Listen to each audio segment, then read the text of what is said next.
নমস্কার বন্ধুরা, Trihans lifestyle and mom চ্যানেলে আপনাদের সকলকে স্বাগত জানাই। এই প্রচণ্ড গরমে বাচ্চাদের জন্য কিন্তু প্রয়োজন এক্সট্রা কেয়ার, আর বাচ্চাকে কিন্তু বেশি বেশি পরিমাণে জল খাওয়াতে হবে, আর সারাদিনে একটা খাবার রাখতে হবে যে খাবারটা বাচ্চাদের পেট ঠান্ডা রাখবে। পেট ঠান্ডা করার মতোই রেসিপি কিন্তু আমি আজকে শেয়ার করতে চলেছি। তো চলুন দেখে নেওয়া যাক আজকের রেসিপিটি। প্রথমেই কিন্তু চলে এলাম মূল আয়োজনে। এখানে গ্যাসে একটা প্যান বসিয়ে দিয়ে দিচ্ছি পরিমাণ মতো সাবুদানা। আমি কিন্তু 1 ঘন্টা আগে সাবুদানাটাকে জলে ভিজিয়ে রেখেছিলাম। এরপর কিন্তু আমি এখানে সাবুদানা আর পরিমাণ মতো জল দিয়ে দিলাম। আর সাবুদানা কিন্তু রান্নার আগে 1 ঘন্টা থেকে 30 মিনিট মতো ভিজিয়ে রাখলে সাবুদানাটা যেমন তাড়াতাড়ি রান্না হয়ে যায়, তেমনি কিন্তু এর পুষ্টিগুণও বেড়ে যায়। এইবারে আমি সাবুদানাগুলোকে ভালো করে কিন্তু সেদ্ধ করে নেব। আর অবশ্যই কিন্তু আমার চ্যানেলে নতুন হয়ে থাকলে চ্যানেলটাকে সাবস্ক্রাইব করে দেবে, আর ভিডিওটি কিন্তু না টেনে পুরো দেখার চেষ্টা করবেন, কারণ পুরো ভিডিও জুড়েই কিন্তু ছোট ছোট টিপস থাকবে। তো চলে এলাম এখানে 2টো খেজুর নিয়ে। আর এখানে কিন্তু আমি 2টো খেজুরকে আগেই বীজ ছাড়িয়ে গরম জলে ভিজিয়ে রেখেছিলাম।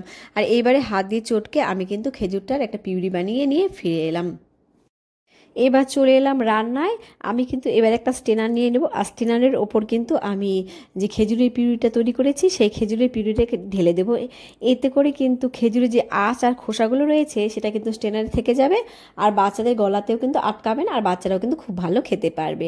বাচ্চাদের জন্য কিন্তু খেজুর একটা পুষ্টিকর খাবার, যা কিন্তু তাদের শারীরিক ও মানসিক বিকাশে সাহায্য করে। খেজুরে রয়েছে ভিটামিন, খনিজ, রয়েছে ফাইবার এবং অ্যান্টিঅক্সিডেন্ট।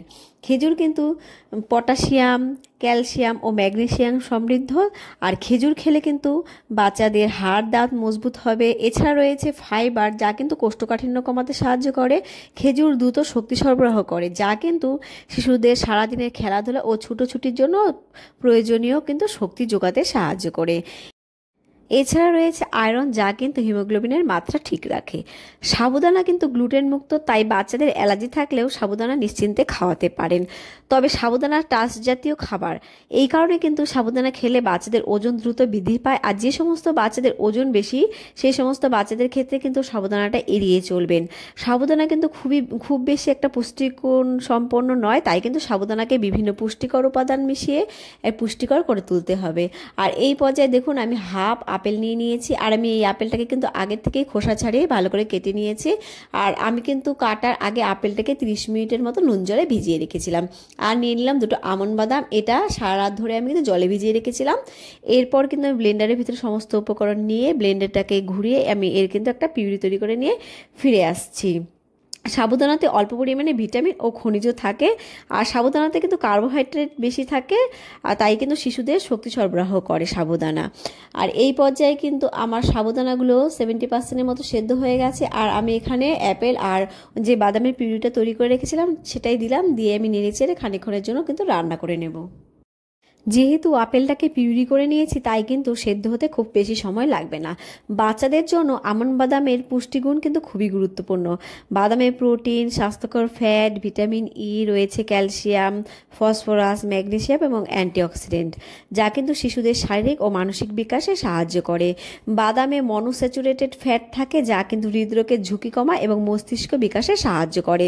বাদামে রয়েছে ভিটামিন ই, যা কিন্তু অ্যান্টিঅক্সিডেন্ট হিসাবে কাজ করে, আর যেটা কোষকে ক্ষতির হাত থেকে রক্ষা করে। এছাড়া কিন্তু হাড় মজবুত করতেও সাহায্য করে। বাচ্চাকে মেধাবী করতে হলে আপনারা কিন্তু বাচ্চাকে বাদাম খাওয়াতে পারেন। আর আপেলেও কিন্তু রয়েছে প্রচুর ভিটামিন, খনিজ, ফাইবার এবং অ্যান্টিঅক্সিডেন্ট, যা কিন্তু শিশুদের জন্য অত্যন্ত গুরুত্বপূর্ণ।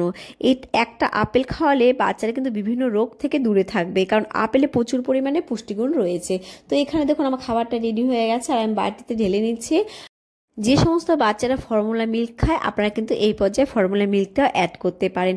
এই খাবারটা যদি আপনারা সকালে খাওয়ান, তাহলে কিন্তু বাচ্চারা সারাদিনের খেলাধুলো ও ছুটোছুটির জন্য পর্যাপ্ত শক্তি এই খাবারটা থেকে পেয়ে যাবে। তো দেখতেই পেলেন আমার পুষ্টিকর খাবারটা রেডি হয়ে গেছে। আর আজকের ভিডিও কিন্তু এই পর্যন্ত। ভিডিওটি ভালো লাগলে ভিডিওতে লাইক করে দেবেন। আর এই পর্যন্ত আমার সঙ্গে থাকার জন্য আপনাদের অসংখ্য ধন্যবাদ। ভালো থাকবেন আর বাচ্চাদের কিন্তু ভালো রাখবেন। Bye bye.